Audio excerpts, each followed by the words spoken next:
Hey guys, welcome back to my channel Easy Threads and Needles. நம்ம இந்த வீடியோவில் ஒரு சின்ன சிம்பிள் ப்ளவுஸ் தான் பார்க்க போகிறோம். நம்ம லைனிங் மட்டும் எடுத்து வச்சுருக்கேன், இன்னும் மெயின் கிளாத்தில் கட் பண்ணலை. அது எப்படின்னு உங்களோட ஷேர் பண்ணிக்கிறேன். இப்போ பாருங்கள், ப்ளவுஸ் பார்த்தீங்கன்னா க்ரீன் கலர் இப்படி தான் இருக்குது. ரொம்ப ப்ளெயினாக இருக்கிறதுனால நான் சாரியோட கலர் கொஞ்சம் எக்ஸ்ட்ரா நான் கட் பண்ணியிருக்கேன். ஒரு 2.5லேருந்து 2.75 இன்ச் மட்டும் இருந்தால் போதும்ன்ட்டு அதுக்கேற்ற மாதிரி கட் பண்ணியிருக்கேன். இதை வந்து நம்ம ஸ்லீவ்க்கு வந்து பார்டராக கொடுத்துக்கலாம், ரொம்ப நல்லாயிருக்கும். ஃபஸ்ட்டு நான் ஸ்லீவ்க்கு இந்த மாதிரி கிளாத்தை மடித்து போட்டுட்டு எனக்கு எந்த அளவுக்கு தேவையோ அந்தளவுக்கு நான் கட் பண்ணி எடுத்துக்கிறேன்.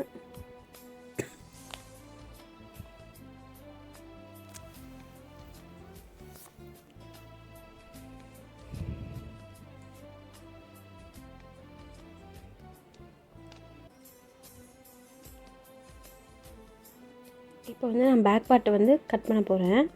அதுக்கு கீழே ஒரு 1.5லேருந்து 2 இன்ச் இருக்க மாதிரி கிளாத்தை நான் விட்டுட்டு அதுக்கு மேலே வந்து லைனிங் வச்சு கட் பண்ணிக்கிறேன். நம்ம கீழே உள்ள கிளாத்தை எக்ஸ்ட்ரா இருக்கிறத நம்ம கீழே மடித்து தைச்சிக்கலாம். அதனால தான் அதுக்கு மேலே இந்த மாதிரி ஆப்போசிட்டில் ஃப்ரண்ட் பார்ட்டையும் போட்டு எடுத்துக்கிட்டேன். சாரி ஃப்ரெண்ட்ஸ், கொஞ்சம் பேச முடியல, கொஞ்சம் ஒரு மாதிரி த்ரோட் வந்து ப்ராப்ளமாக இருக்குது, ரொம்ப தொண்டை கட்டுற மாதிரி இருக்குது. அதனால் கொஞ்சம் பேசும்போது திடீர்னு ஒரு மாதிரி அடைக்கிற மாதிரி இருக்குது. இதை அப்படியே ஃபுல்லாகவே கட் பண்ணி எடுத்துக்கிறேன்.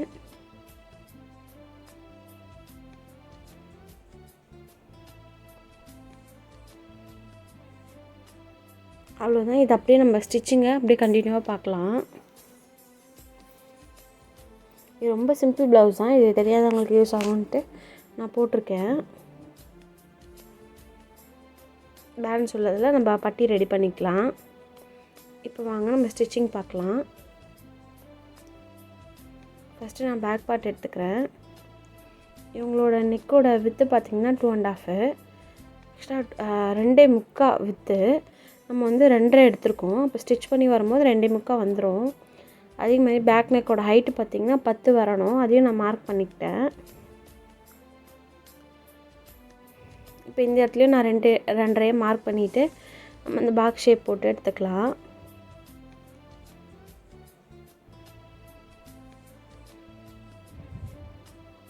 இதுக்கு முன்னாடி இந்த ப்ளவுஸ்க்கு நான் ரெடி பண்ணேன் ஒரு டேசல்ஸ், அழகான டேசல்ஸ் ஒன்று நான் கட்டிங் ஸ்டிச்சிங் நான் உங்களுக்கு போட்டிருப்பேன், பாருங்கள். இதில் வந்து ப்ளவுஸோட ஸ்டிச்சிங் மட்டும்தான் காமிச்சிருக்கேன். உங்களுக்கு வந்து நார்மலாக யூனெக் தான் கொடுக்க போகிறேன், அதனால் அதுக்கேற்ற மாதிரி நான் மார்க் பண்ணிவிட்டு கட் பண்ணி எடுத்துக்கிறேன்.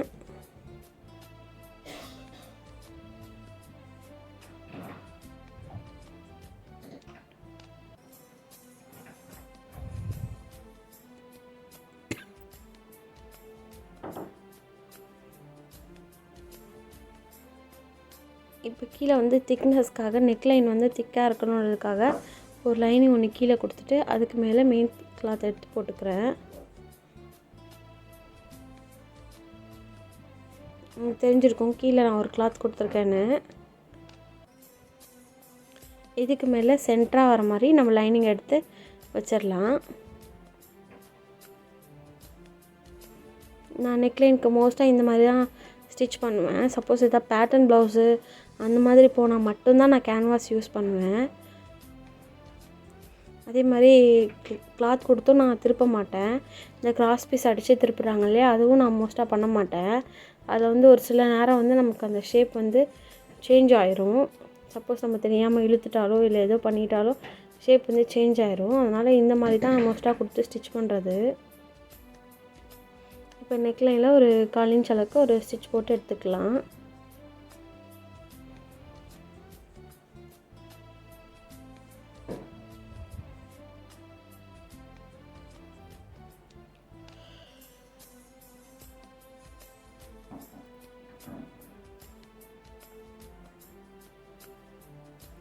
அவ்வளோதான், ஸ்டிச் பண்ணி முடிச்சாச்சு. இப்போ நடுவில் உள்ள கிளாத்லாம் கட் பண்ணி எடுத்துக்கலாம்.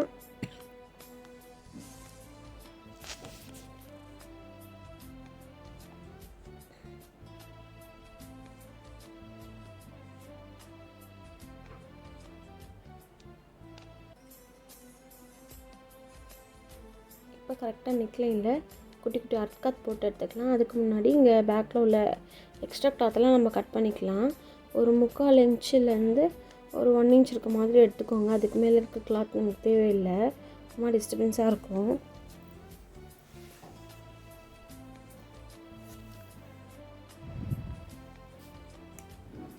இந்த மாதிரி சிசர் கட்லாம் போடும்போது கொஞ்சம் பார்த்து போடுங்க.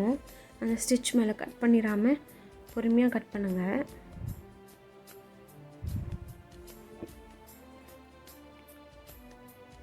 இப்போ கரெக்டாக இதுக்கு மேலே நம்ம ஒரு டாப் ஸ்டிச் கொடுத்துக்கலாம். நான் ஃபஸ்ட்டு வந்து இந்த லைனிங் வச்சு நம்ம ஒரு பைப்பிங் மாதிரி கொடுக்கலாம் யோசித்தேன். அதுக்கப்புறம் இதுக்கு நல்லா இல்லாத மாதிரி தெரிஞ்சுது. அதனால் நாமளாகவே டர்ன் பண்ணிவிட்டு ஸ்டிச் போட்டுக்கிட்டேன்.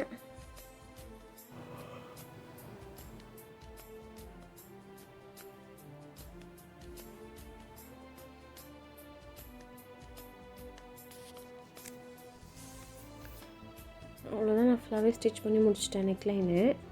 இப்போ பேக்கில் டர்ன் பண்ணிவிட்டு சுற்றிலும் ஒரு ஸ்டிச் போட்டு எடுத்துக்கோங்க.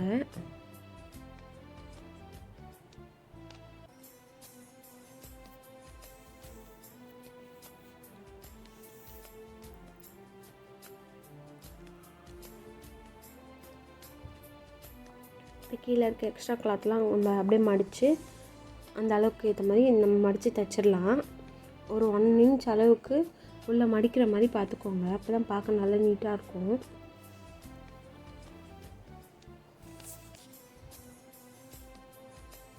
நான் அப்படியே ஸ்ட்ரைட்டாக ஒரு லைன் போட்டு ஸ்டிச் பண்ணிக்கிறேன்.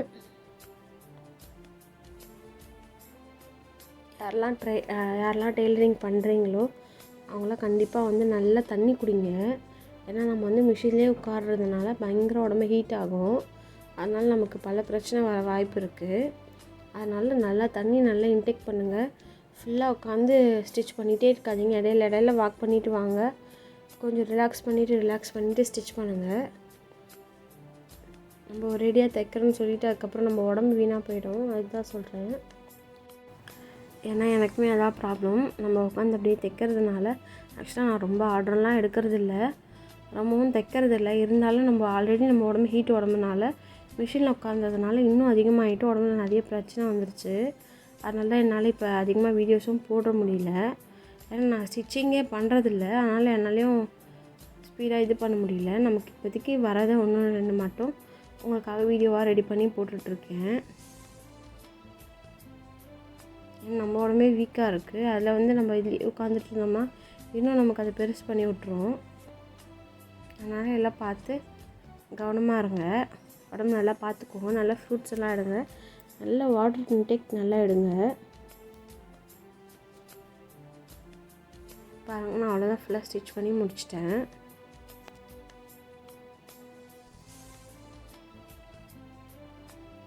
இப்போ நம்ம ஃப்ரண்ட் பார்ட்டை ஸ்டிச் பண்ணிக்கலாம். இந்த சைடு வந்து நான் ஓப்பன் பண்ணி விட்டுட்டேன்.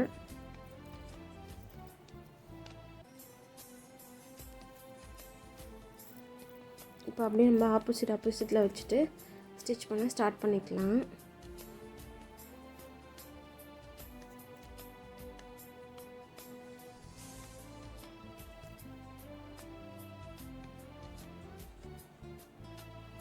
ஆக்சுவலாக எனக்கு பார்த்திங்கன்னா பெருசாக தைக்கிறதுல பிடிக்கும். பட் இப்போ நம்ம உடம்பு கண்டிஷனில் இந்த மாதிரி ப்ராப்ளம் இருக்கும்போது நம்மளால் தைக்க முடியல. பட் வேறு வழி இல்லை. நம்ம ஒரு சில காரணத்துக்காக நம்ம எதாவது வேலை செஞ்சே ஆகணும். லேடிஸ்க்கெல்லாம் கண்டிப்பாக நமக்கு ஒரு கைத்தொழில், அது இல்லாமல் வந்து நமக்குன்னு ஒரு இன்கம் இருக்கிறது நல்லது. அந்த ஒரு ரீசனுக்காக தான் நானே இப்போ ஸ்டிச்சிங் பண்ணிகிட்ருக்கேன். மற்றபடி நமக்கு உடம்பு ஒத்துழைக்கல. பண்ணணும், நிறைய டிஃப்ரெண்ட்டாக பண்ணணும், நிறைய ஸ்டிச் பண்ணணும், நிறைய ஆசை இருக்குது. பட் நம்ம உடம்பு அதுக்கேற்ற மாதிரி இருக்கணும் இல்லையா? அதுவே சரியில்லைன்ற போது ஸோ வரதை வரலும் பண்ணுவோம் அப்படின்ற மாதிரி மைண்ட் செட் வந்துட்டேன். அதனால் ஃபஸ்ட்டு வந்து உங்களோட உடம்புக்கு ப்ரிஃபரன்ஸ் கொடுங்க. அதுக்கடுத்தது தான் நம்மளோட தொழில் எல்லாமே. ஏன்னா நாம் நல்லா இருந்தால் தான் நம்மளால் வேலை செய்ய முடியும். ஏன்னா நம்ம வீட்டு வேலையும் பார்த்துட்டு இதையும் பண்ணணும்னா ரொம்ப கஷ்டமாக இருக்கும். பாருங்கள், நான் அப்படியே ஃப்ரண்ட் பார்ட் அப்படியே ஸ்டிச் பண்ணிகிட்டே வரேன்.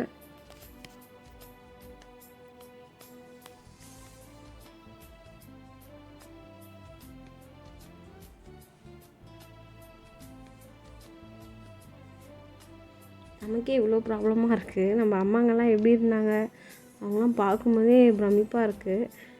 அவங்களாம் வந்து 4-5 குழந்தையோட எப்படி, எதுவும் எந்த வசதியும் இல்லாமல் அவங்க எப்படி இருந்தாங்கன்னே தெரியல. நமக்கு இவ்வளோ இருந்துமே நமக்கு எதுவும் பத்தாத மாதிரியே இருக்குது. நம்மளால் முடியல. ஃபஸ்ட்டு என்னால் முடியல. அவங்களாம் எப்படி இருந்தாங்களோ தெரியல. இப்போல்லாம் அவங்கள நினச்சாலே கஷ்டமாக இருக்குது. பாருங்கள், இப்போ வந்து ஃபஸ்ட்டு டாட் பிடிக்க போகிறேன். இந்த மாதிரி மடித்து வச்சுட்டு நீங்கள் கட் பண்ணிக்கும் போது எப்படி பண்ணியிருக்கீங்கன்னு பாருங்கள். நான் இந்த மெத்தடில் பண்ணியிருக்கேன், அதனால் அதுக்கேற்ற மாதிரி ஸ்டிச் பண்ணுறேன். ஒரு 3.5 இன்ச்சு ஹைட்டு மார்க் பண்ணிவிட்டு 1.5 வந்து வித்து மார்க் பண்ணிக்கிறேன். அது ஸ்லாண்டிங்காக ஒரு லைன் போட்டுக்கிறேன். அதே மாதிரி ஹூக் சைடும் நம்ம டாட் பிடிச்சிக்கலாம். 1/2 இன்ச் வந்து பட்டி அட்டாச்மெண்ட்டுக்கு விட்டுட்டு பேலன்ஸ் உள்ளது ஈக்குவலாக மடிச்சிக்கலாம். அதில் சென்டர் பார்த்து நம்ம டாட்டு பிடிச்சிக்கலாம். இதை அப்படியே கனெக்ட் பண்ணோன்னா நமக்கு 3rd டாட் கிடச்சிரும்.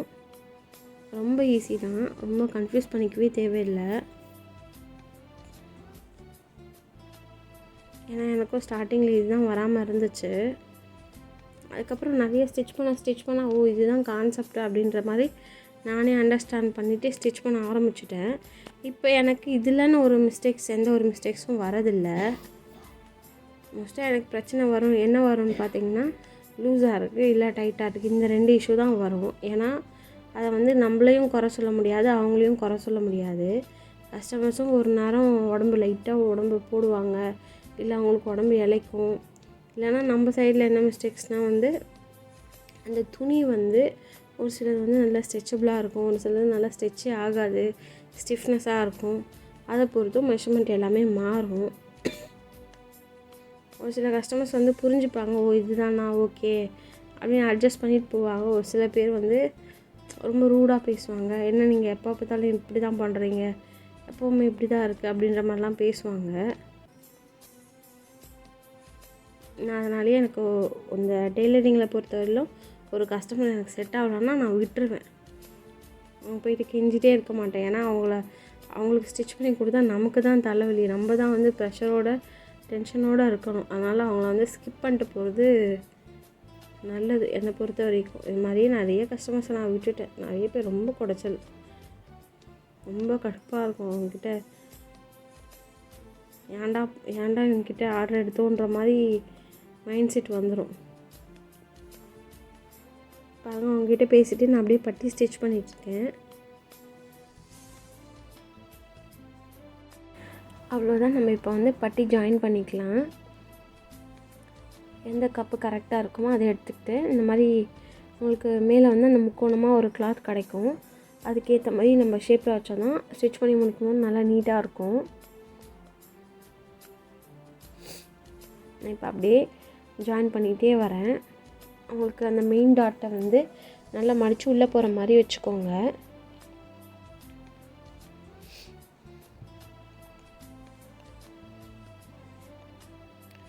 அவ்வளோதான். நம்ம இப்போ வந்து ஷோல்டர் ஜாயின் பண்ணிக்கலாம்.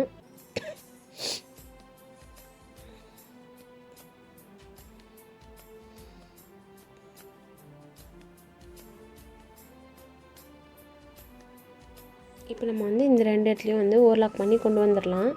அதுக்கு முன்னாடி வந்து இந்த இடத்த நான் மடித்து தைக்க போகிறேன். நான் இந்த மெத்தடில் தான் வந்து பட்டி வந்து ஜாயின் பண்ணுவேன். இப்படி பண்ணால் ரொம்பவே ஈஸியாக இருக்கும். அது இல்லாமல் வந்து நமக்கு அந்த பட்டி இடத்துல வந்து நல்லா ஒரு திக்காக கிளாத் இருக்கும் போது நம்மளோட அந்த இடுப்பில் நல்லா க்ரிப்பாக நிற்கும். அதுக்காகவே இந்த மெத்தடில் ஸ்டிச் பண்ணிகிட்ருக்கேன் நான்.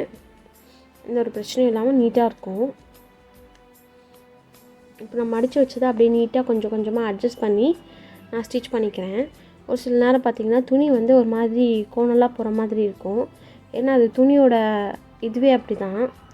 அந்த த்ரெட்டெல்லாம் பார்த்திங்கன்னா சைடாக போகிற மாதிரி இருக்கும். அதை நம்ம ஒன்றும் பண்ண முடியாது. பட் நம்ம இருக்கிறத அட்ஜஸ்ட் பண்ணி ஸ்டிச் பண்ணிக்க முடியும். இப்போ இந்த ஃப்ரண்ட்லேயும் கரெக்டாக நீட்டாக நான் கட் பண்ணி விட்டுடுறேன். இந்த சைட்லேயும் இருக்கிறத நான் கட் பண்ணிடுறேன். இப்போது நம்ம அக்யூரேட்டாக கட் பண்ணாமல் கொஞ்சம் எக்ஸ்ட்ரா கிளாத் இருக்க மாதிரி வச்சு கட் பண்ணிங்கன்னா ரொம்பவே யூஸ்ஃபுல்லாக இருக்கும். இப்போ நான் அந்த ஜாயிண்ட்டெல்லாம் போட்டு கொண்டு வந்துட்டேன். இப்போ நம்ம ஃப்ரண்ட்டில் அந்த 1/2 இன்ச்சை நான் மார்க் பண்ணிக்கிட்டு கட் பண்ண போகிறேன். கரெக்டாக அந்த ஷேப் அளவுக்கு நம்ம கட் பண்ணி எடுத்துடலாம்.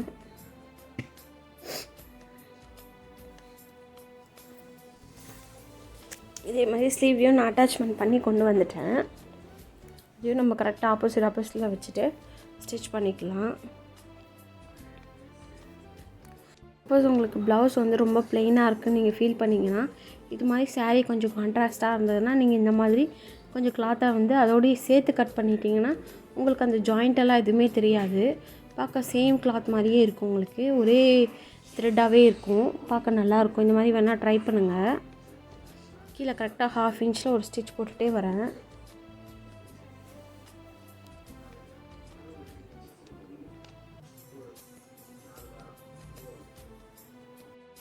அவ்வளோதான், ஃபினிஷ் பண்ணியாச்சு. இப்போ அப்படியே பேக் சைடில் திருப்பிட்டு ஸ்டிச் போட்டு எடுத்துக்கலாம். கரெக்டாக இந்த எட்ஜு ஸ்டிச் போடுங்க. ஒரு 1/4 இன்ச் தள்ளிலாம் போட்டிங்கன்னா பார்க்க நல்லா இருக்காது. எட்ஜில் போட்டிங்கன்னா அது உங்களுக்கு ஒன்றுமே தெரியாது. இப்போ அப்படியே சுற்றிலும் ஸ்டிச் பண்ணிக்கிறேன். கிளாத் இந்த மாதிரி தான் பயங்கரமாக சுருண்டுகிட்டே இருந்தது. ரொம்ப ஸ்டிச் பண்ணவே கொஞ்சம் சிரமமாக தான் இருந்துச்சு.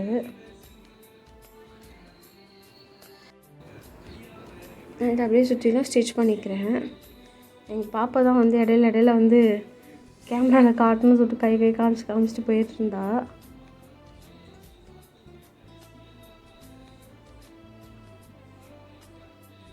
அவ்வளோதான், ஃபுல்லாக ஸ்டிச் பண்ணியாச்சு.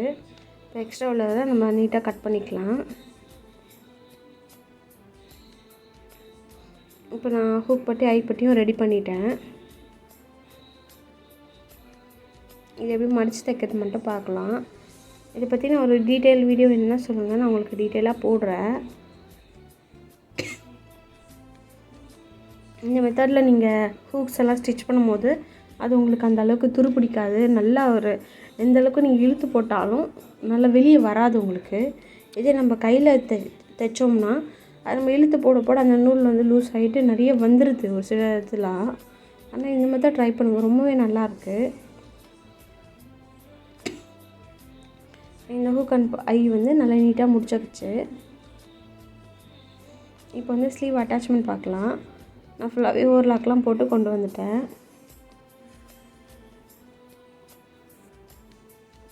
கிட்டத்தட்ட ஒரு 2 வாரமாக இந்த இரும்பலில் நான் போட்டு படுத்துது முடியல. அது ஈவினிங் ஆனால் தான் வந்துடுது, பகலெலாம் இருக்க மாட்டேங்குது. ஈவினிங் டைம் வந்தோடனே இந்த இரும்பலும் சேர்ந்து வந்துடுது, முடியலை. அப்படியே 1/2 இன்ச்சில் சுற்றிலும் அட்டாச் பண்ணிக்கலாம்.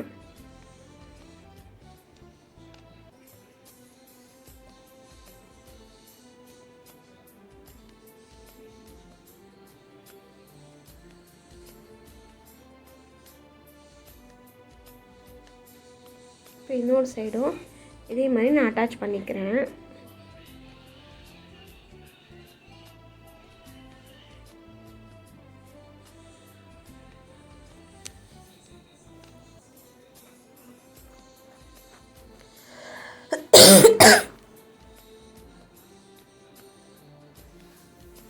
அவ்வளோதான், ஸ்லீவ் அட்டாச் பண்ணி முடிச்சாச்சு.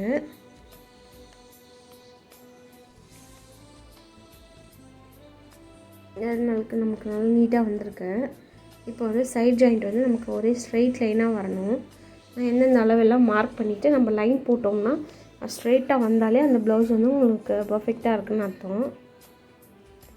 பாருங்கள், நமக்கு அந்த லைன் வந்து ஸ்ட்ரெயிட்டாக வருது. நான் அப்படியே இதை வந்து ஸ்டிச் பண்ணிக்கிறேன்.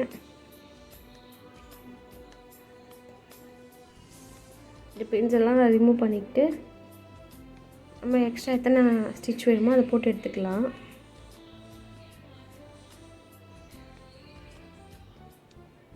நம்ம இப்போ வந்து இந்த வேஸ்ட் பக்கம் நம்ம தைச்சதை வந்து கரெக்டாக இருக்கா இல்லை இன்னும் பிடிக்கணுமான்றதை நம்ம ஒரு வாட்டி செக் பண்ணிக்கலாம்.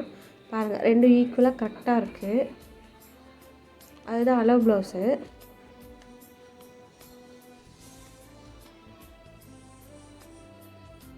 அவ்வளோதான், ஃபுல்லாக ஃபினிஷ் பண்ணதுக்கப்புறம் இந்த மாதிரி தான் இருந்துச்சு.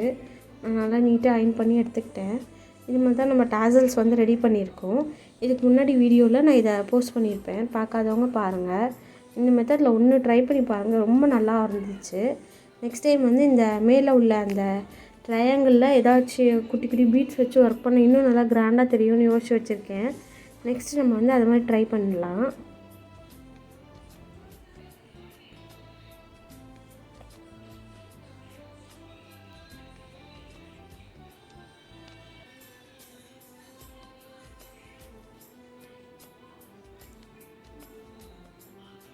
அவ்வளோதான், நம்ம நல்லா நீட்டாக ஃபினிஷ் பண்ணிட்டோம். இதுதான் சாரீ. நம்ம ப்ளவுஸ் நல்லா மேட்ச் ஆகிடுச்சு பாருங்கள். இந்த வீடியோ உங்களுக்கு பிடிச்சிருந்தா லைக் பண்ணுங்கள், ஷேர் பண்ணுங்கள், கமெண்ட் பண்ணுங்கள். இந்த மாதிரி வீடியோ நீங்கள் பார்க்கணுன்னு நினச்சிங்கன்னா நம்ம சேனலை சப்ஸ்கிரைப் பண்ணி வச்சுக்கோங்க. தேங்க்ஸ் ஃபார் வாட்சிங்.